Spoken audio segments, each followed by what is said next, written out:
Hello, Bliss 5th graders. This is Miss Becky coming to you through this YouTube video to talk to you about an important skill for our current unit, paraphrasing. Paraphrasing?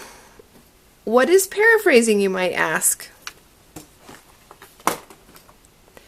Paraphrasing is where we are able to take the words from an author in a book, a newspaper, a magazine, or even online, and put those thoughts or ideas into your own words. Sometimes we also can call this summarizing. Why do we need to do this? For a very important reason. Because plagiarism is against the rules. It's against Bliss rules, and you can get in big trouble if you plagiarize. If you don't remember, plagiarizing is the act of showing another person's work as your own. So we use paraphrasing so that we are very sure that we don't plagiarize someone else's work. During this unit, you will be researching an endangered species, and it will be very important that you check your work and that you don't plagiarize any of the information that you learn through your research. You will have to put your work, your research, into your own words and your own thinking.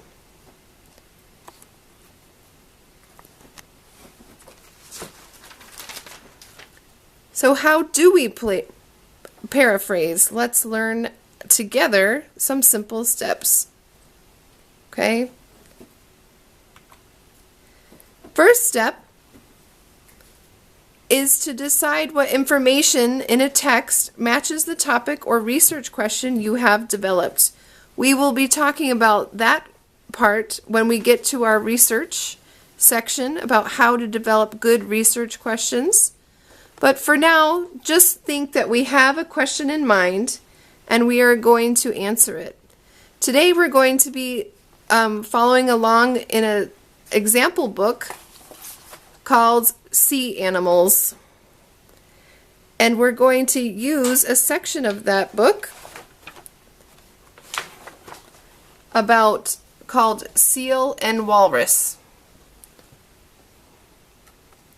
So my research question is going to be, what makes sea lions, seals, and walruses similar and different?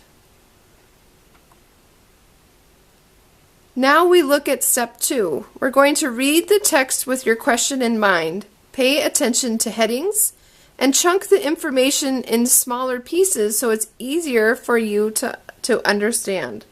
Please read along with your text. Seals and walruses are large mammals. These animals are known as pinnipeds, which include seals, sea lions, and walruses. Walruses have 2 long white tusks. Seals and sea lions do not have tusks. So we can stop now after the introduction and we can think about what did we just learn and how can I organize that information so I can use it again. Okay, write down the important facts or details you learned in the section. Ask yourself, what did I just learn? What is important? How should I organize my learning? Here is one way that you could organize the information.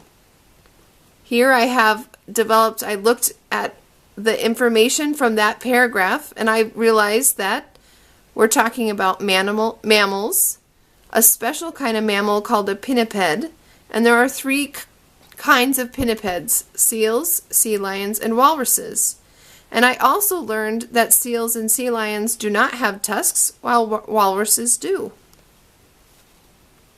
So can you see how I organize my information? It's like I've made a tree or a map of my learning.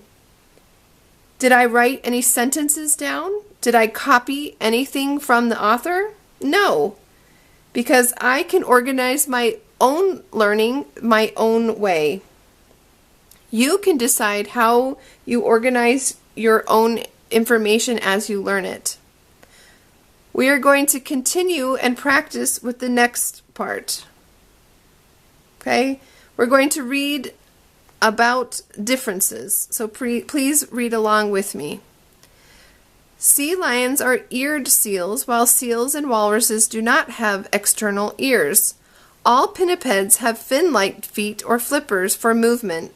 Seals have rear flippers that point backward and help them move in a vertical motion.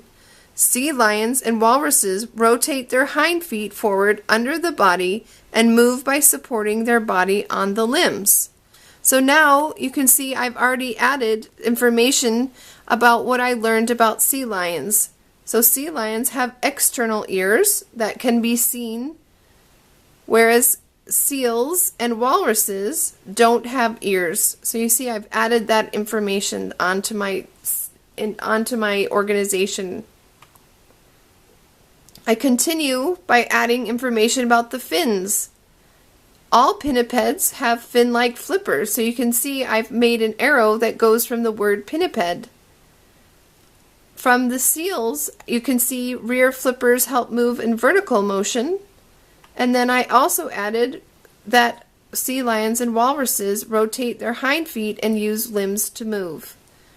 So I've simplified the information I've learned just by writing down bits and pieces so that I can show my learning.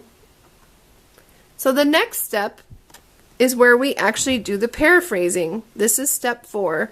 Rewrite information in my own words.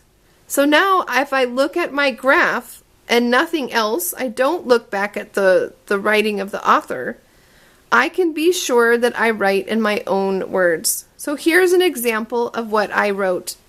Seals, sea lions, and walruses come from the same mammal family called pinnipeds. You can figure out if an animal is a seal, sea lion, or walrus by their features. Walruses have tusks, no ears, and they tuck their hind flippers to move around. Seals don't have tusks or ears, but they use their fins for vertical movement. Sea lions move like walruses, but don't have tusks. They are the only pinnipeds with visible ears. These are some of the differences between the pinniped species. So you can see my writing sounds nothing like the author's, yet I use the information I learned from the author to create my new paragraph. There are other ways that you can organize your notes.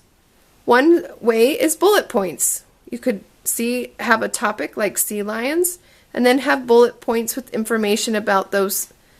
You can see I have the ears, no tusks. Another way to organize your thinking is using a Venn diagram, where you look at the similarities and differences between two animals or two pieces of information. Another way is a table. You can see I have walrus, sea lion, and seal, and it's easy to see all the different information I learned about those 3 animals. And the last one is drawing with labels. Here I took a picture from the internet, but you could easily draw in your notebook, in your notes section, what you know the animal to look like, and then label the parts of where you learned about their tusks and ears and different parts of their body.